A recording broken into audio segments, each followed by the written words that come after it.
Hello and welcome to Do It Yourself channel. Today I will show you where to find the option and how to exit repair mode in Realme 14x phone.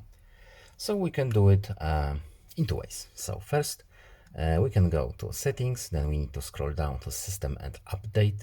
Then here we have our repair mode, and at the bottom we have exit repair mode option.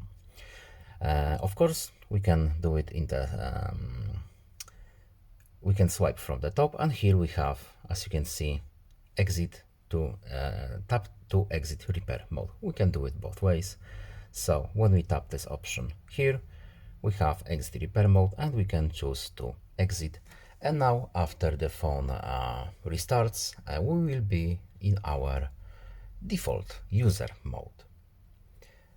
It will take some time, but that's basically it. So I hope this video is helpful to you. Please leave a like and subscribe. Have a nice day and see you in the next video. Bye.